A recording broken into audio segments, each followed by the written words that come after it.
From the Times and the Sunday Times, this is The Story. I'm Luke Jones.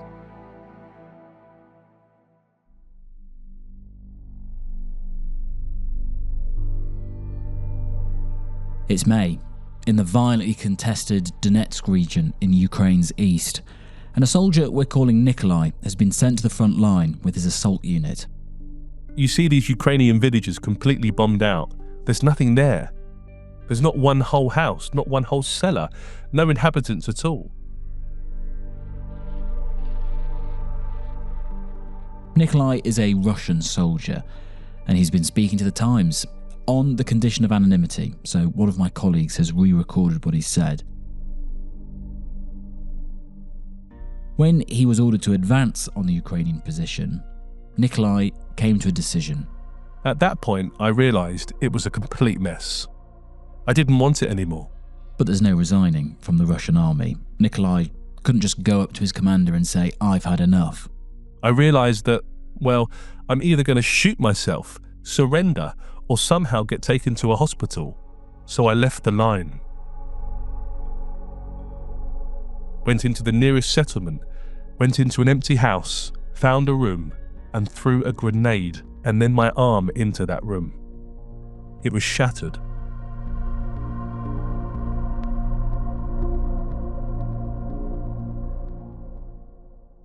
Tens of thousands of Russian soldiers have fled the war in Ukraine.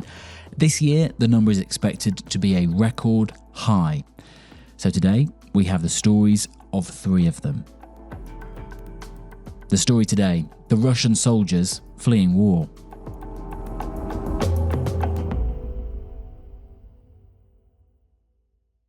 It's obviously very difficult to get a former Russian soldier to confide in you a story which could land them in prison, or worse. But my colleague Jack Clover, who is assistant foreign news editor at the Times and the Sunday Times, has been building up a relationship with an organisation called Go Through the Forest. They look after disaffected Russians.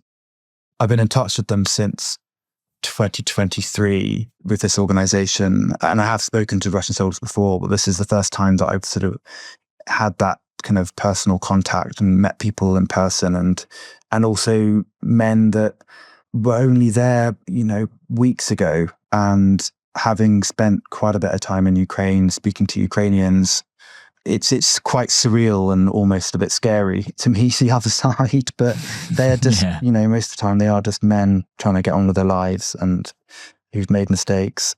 And tell us about these 3, who they are and why they actually joined in the first place. I mean, what was their reason for actually fighting? So we've changed all of their names for perhaps obvious reasons for the theory of repercussion. We've got Nikolai, who's 34.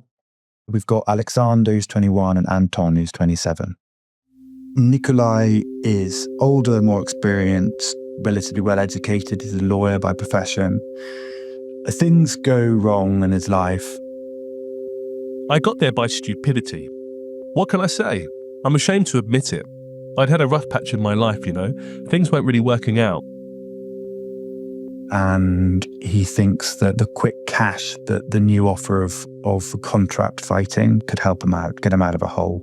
He quits his job shortly after the full-scale invasion begins because his company is linked to, or does quite a lot of dealings with foreign companies, and the business falls away after sanctions, which doesn't happen in lots of parts of Russia, so it's quite interesting, but in this, the company it did hit.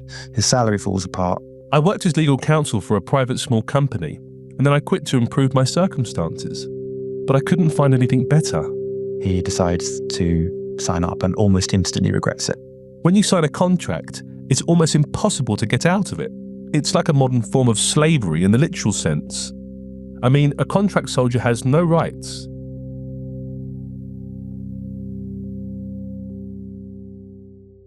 His is relatively typical, not in terms of regretting it instantly. Some people will go completely voluntarily, but in terms of most people have something going wrong in their life, especially now. These aren't kind of career soldiers because most of them have been killed. These are men who are basically down on their luck, and the money is pretty good now that they're offered. How good? Depends on the region, but it's around 20 to 40,000 equivalent £20,000 to £40,000, which is several times a yearly salary. But that's like on the extreme end. Sometimes it's less than that. But this is still a life-changing amount of money. If you survive, you can buy a flat or something like that in your town. But for these three, it wasn't necessarily an ideological question or a question of patriotism. Did you get a sense of? Was it just, we need some cash and this is the way? Yeah, I mean, it's a bit of a how bad can it be? Maybe at certain points they were patriotic, and I don't think they would necessarily admit that to me. They're all very different men, had very different reasons to go to fight. But one of the most common reasons is just finding yourself in a bit of a rut and wanting to make something of yourself and seeing other men go off and do it and being handed a paycheck. I just wanted to change my life. I had no one to lean on, so to speak. There are people who inherit at least some kind of house or a car, but I didn't have any of that. You have to build it yourself.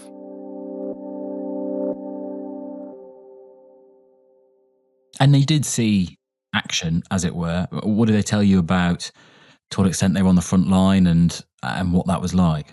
All three of them saw action. Nikolai in particular had quite a typical but quite a horrific time because he went straight into an assault unit fighting in the Donetsk region. Everyone knows that being sent to join an assault company is the equivalent of death. There are very few survivors out there. He signed up in January. By May, he was sent off in this unit to hold a line in the southern part of the Donetsk region. They're not advancing, but even just sort of trying to hide in their dugouts, the men are being kind of picked off one by one. He says that of all the 45 of them that were there at the start of the summer, by the end of July, 5 remain who have not been injured or killed. There was nothing else like it. Drones flying, artillery firing, mines scattered everywhere. There were already very heavy casualties there, mostly from mines or drones. You walk along paths strewn with corpses. Some ours, some theirs. Nobody evacuates them anymore, so they just rot there. It was summer too, so there was this smell of bodies everywhere. So the casualty rate is extraordinary. And then they get the order to go and assault, to go and advance. And it's at this point when he decides that he needs to find a way out. I didn't want it anymore. I realised that, well, I'm either going to shoot myself, surrender, or somehow get taken to a hospital. What did they say about what the conditions were like and also how they were treated as well? Well, let's talk about Anton, who's 27. He's quite an sort of imposing, impressive, kind of sporty man, relatively affable. He was from a relatively military family. His dad was an officer and had fought. He'd done military service and then went into the Navy for 2 years before the war. It's tough out there. Lots of digging, a lot of carrying. I'm a hardy person, strong. The full-scale invasion began, and he decided to go and fight. I could not stay on the sidelines. I couldn't just stay at home knowing that my comrades were there. In November 2023, I made an independent voluntary decision to go to the front. I signed a 1-year contract. He was then describing to me this extraordinary dissonance that he sees these men living in dugouts with carpets of mice kind of running over their legs. They're living off kind of cold stew, or if they're in an assault brigade, you'd be out there all summer without any water. And he sort of became disillusioned when he compared that with the kind of luxury that he knows that the politicians that are sending them there live in. Meanwhile, politicians sleep in big white beds, eat from golden dishes. They enjoy hotel suites and university education for their children. As someone or other is trying to make a deal, people in the dugouts are simply rotting away. When he went home on leave, the country was not under martial law. There was no suggestion that there was a war going on. And this dissonance felt awful to him. All three men explained about how they're basically caught between their commanders and the Ukrainians. So the Ukrainians, obviously defending their country, are trying to kill Russian soldiers, largely with drones now, but also with artillery. But then behind them, they've also got their commanders who say, we'll shoot if you fall back. And there's been documented times of that happening, and the threats are continuous. But for the two of the men I spoke to who didn't go into an assault unit, so weren't at the very, very front, but were very close to the front, they spoke of that threat at all times from your commander that if you, for 1 minute, complain or have an opinion or ask a question or suggest that the contract that you signed for 1 year has run out and the fact that I did that voluntarily, shouldn't I be allowed to go home now? If you ask that question at the front, you'd be threatened or even just sent into an assault unit where it's almost certain death unless you manage to injure yourself, and very lucky. That sounds awful, and I can completely understand why they wanted to desert, but how did each of them come to the decision that they needed out? They all had a different route.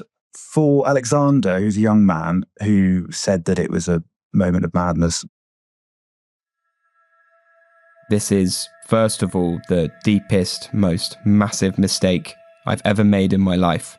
Before that, I had an anti-war stance, so to speak. I followed quite popular bloggers, anti-war channels, and not only Russian channels, but also German channels, Ukrainian channels, analysed everything. I had no desire to serve, but once it's all set in motion, you can't get away from it. He's in a command point. He's preparing maps of the positions on the front, showing the positions of Ukrainian and Russian soldiers. My job was only to map the advancement of the position and map it all in a tablet, and to print new maps, including for the Russian generals coming there. And he basically realizes the whole system as a lie very early on. One morning, he is asked to open a file from General Staff, get a completely new map, which is completely different to the previous day. And by no means could these Russian soldiers have suddenly taken all these villages overnight, or kilometers of extra territory overnight, and say, no, this is the map, this is the true map. And why? Because General Asimov, the head of the Russian armed forces, was going to visit that day. So they were showing their own superiors a completely fabricated map. But it differed there by several kilometers. It was such a lie. Another Russian soldier who I spoke to, who'd also worked in a command point, spoke to him in September, and he said that the commanders are often taking the tree lines in credit. They say in credit, so they tell their commander that they've taken it, hoping that the commander doesn't come and notice that they haven't actually taken it, and then they force the men to somehow take it within the next few weeks, and it often doesn't happen. So it suggests that what the Russian Ministry of Defense has on their wall will not necessarily reflect the reality of what any decent kind of OSINT operator would be able to say what's happening on the front line, because they're being consistently lied to from the bottom up about the military gains that they've been made. And that's not saying that they haven't made gains. Of course, they are advancing. But this whole culture of saying you've captured a village because you're under so much pressure to say that you've captured a village before you actually have done, it just speaks to the whole toxic nature of how this sort of war machine works. It's built on lie and deceit.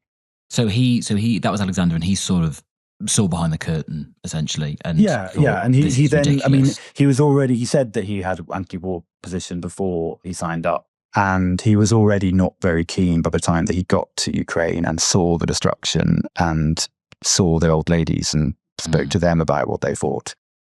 And I really saw all the horrors of the war. I saw all the destroyed houses there, tails of rockets lying on the sides of the road. There are landmines sticking out of the asphalt that haven't exploded. Lots of equipment, all kinds of body armor, helmets, burned out cars, tons of landmines everywhere. But seeing how rotten the whole, from the bottom up, or from the top down really, it all was, I think that definitely was a final straw. I didn't understand why I came here, what I was doing here. And when I finally realized that it contradicts all my opinions, my very soul, I decided for myself that I will leave. I will 100% leave here, whatever my relatives and friends tell me.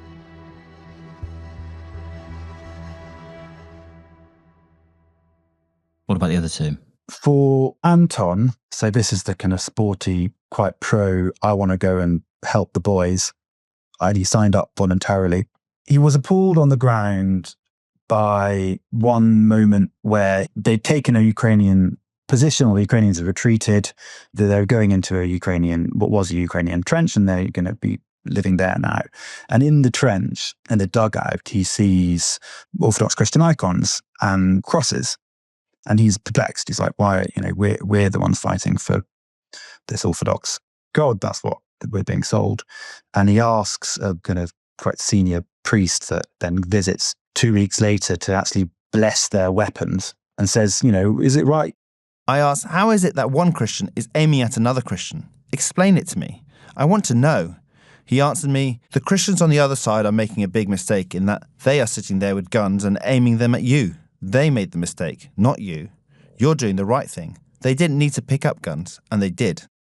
And he doesn't sit right with him. And then weeks later, he also hits this kind of Kafkaesque wall where his contract has run out, but he doesn't want to mention it at the front because that's counts as complaining. So he instead of saying, right, my contract's up, guys, I'm going home, which you just cannot say, he keeps fighting until his annual leave, they get one a year, and goes home in May and then gets a lawyer and says, look, I want out. My contract expired in November, just now May. I should be able to leave the army. And basically the lawyer, they'd take an appeal to his local court quite high up, and he then is confronted with the reality that the whole system was constructed so that he cannot get out of this. It was at that moment when he was then threatened that, look, you're now a deserter, mate, and you're going to go to jail. I said, wait a minute. I came voluntarily to the recruiting office. No one forced me. I made my own decision. I served 1.5 years. Why can't I voluntarily pick up and terminate my contract? I made a decision in May that I'm not going back. 3 men in civilian clothes came to my mother's house. They were pounding on the door with their feet. Bang, bang, bang, bang, bang. Open the door, we're looking for your son.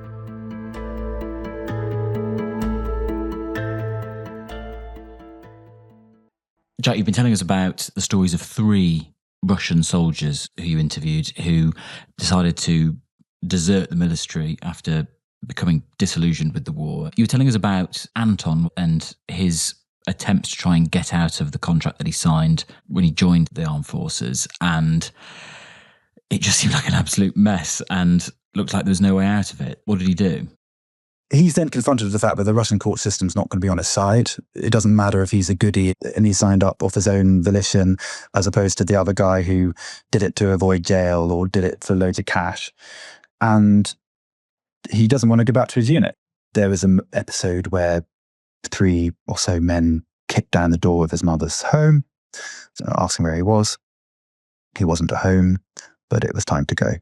He got in touch with these Go to the Forest activists and he got out. Gosh. So Anton got out of the country. Alexander did as well. Nikolai, though, was in a different position, wasn't he? You were telling us earlier about he was a part of this assault unit and he just could not take it anymore. So he wanted out. What options did he have? Yes, so the other 2 were on leave or had gone on leave. They're basically on the territory of Russia. Meanwhile, Nikolai is in southern Ukraine in what he sort of described as it seemed to me as like a hellscape. He described the smell of rotting flesh all around him, bodies of Russians and Ukrainians. They were sort of scrambling around among these bodies, despite the stench, to try and find half-full flasks of water to keep them going. And then they get the order to advance, which they know it's already certain death, basically, and they already know it's enough. And there's about 5 of them, a small group, who kind of have a kind of powwow about, right, we're going to get out of here. And they were basically talking about, which weapons are the best to use to be injured enough that you're not going to bleed out on your way to the evacuation point and die. And that is what he did, Nikolai? That's what he did, yeah. So I left the line. He retreated from his position, so that's already basically deserting. Went into the nearest settlement, went into an empty house, found a room, and threw a grenade, and then my arm into that room. It was shattered. Broken bones on my fingers, etc. I then dragged myself back to the nearest evacuation point. From there, I was taken to Russia. Does he describe what that is like? I mean, I can't imagine the pain. He said it was scary, but not that painful. A rat could gnaw its own paw off to survive. And he meant that deep down, there is a survival instinct whereby in a situation like that, you can do it. The overwhelming feeling for him, as he got further away from the front and into a hospital, was relief. And when I spoke to him, I mean, he's clearly as a lot of men in former Soviet countries, but also in other countries as well, but, trying to hide elements of this emotion, been in a very kind of masculine environment. He was clearly shaken and very much talking about that relief, that feeling that, I'm going to survive. I've survived the war in Ukraine. I've survived the certain death of being in an assault unit. And I might have a chance at another life. It was a huge relief, to be honest. It's like I died and was reborn somewhere in that hospital.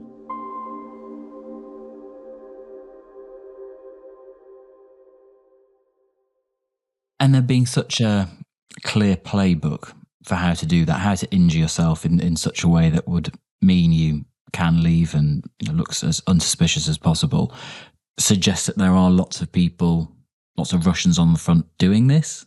I mean, do we know to what extent this is happening? Well, you've got the anecdotal from Nikolai saying, there's a lot of us doing it. You've got Go From the Forest saying that they've had more this year than ever. People getting in touch with them, trying to desert. That's not much more than last year, but it is still a trend. It's getting more. But the scale is almost impossible to understand because there's no open Russian data. But some Russian exile and Ukrainian OSINT investigators have tried to look into this, and one Ukrainian outfit estimates that 70,000 Russians will desert by the end of 2025, which would mean around 5% of their fighting force in Ukraine. It's hard to know exactly how many, but it definitely seems to be intensifying, especially now that these are contract soldiers.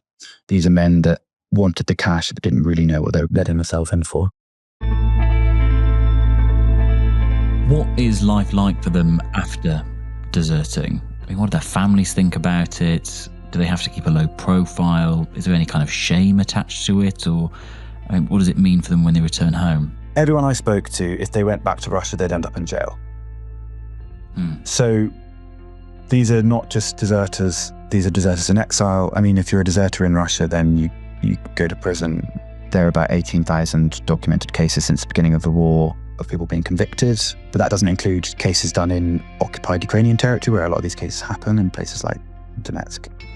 So the numbers expected to be much higher. So the majority of deserters are in military prisons, in just basements of units and dugouts in Ukraine where they're caught and found by their commanders and put in the basement and sent back to the front.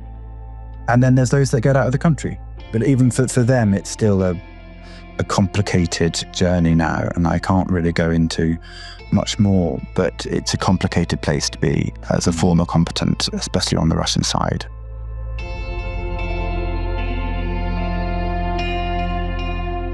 One of the reasons we're given for why Vladimir Putin doesn't seem to be engaging in these peace talks wholeheartedly is that he thinks that they can press on and they can keep fighting and keep going. Listening to you, though, and the experiences of these three guys, it sounds like the Russian army is in a dreadful way, as many of us understand it is. What do you think we should draw from this in terms of the future capability of the Russians? Depressingly, I wouldn't say that this is showing that it's in a bad way in terms of militarily, more so than it has been since 2023, really, because this is how the Russian army works. It's a mass of people, it's deception, and then it's threat of death from both your commanders and from the enemy to force people to advance. They've been doing that for quite a long time, through the Second World War as well. So it's not like we can look at this trend and be like, right, well, it's only a matter of time.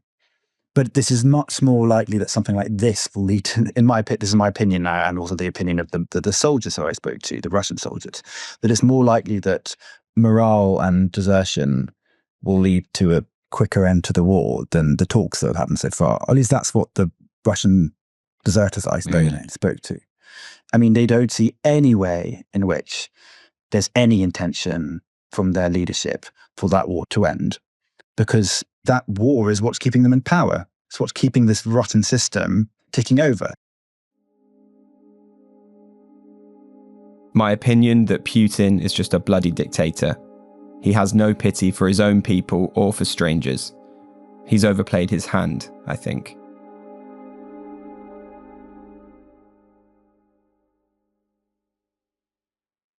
Nikolai himself said as well, all this news of peace talks in this new era of contract soldiers, so basically middle-aged men, sometimes younger men, in quite down and out situations, in quite a lot of debt, in rural parts of Russia, see, I can earn quick money if I go and do this.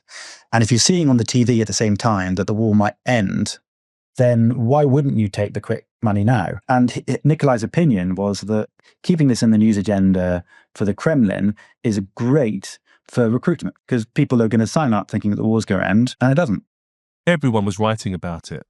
Everyone was talking about it, that the war was going to end now, right? And until then, you'll sign a contract, you'll get some money, and you'll sit somewhere on the rearguard position. I know a lot signed at that point. So I'd like to be more optimistic about peace talks, and there is certain momentum there. But the reality, both of speaking to Ukrainian soldiers and with Russian soldiers, is that no one can see the conflict ending anytime soon, and mainly because of the brutality of the Russian state. I mean, how can you reason with a madman? Russia is in no mood to end this. There's no kind of peace to sign, for everyone to disperse, for everyone to stop killing each other. As long as that bald man is in power, and as long as he's not dead, as long as someone doesn't kill him, it will go on.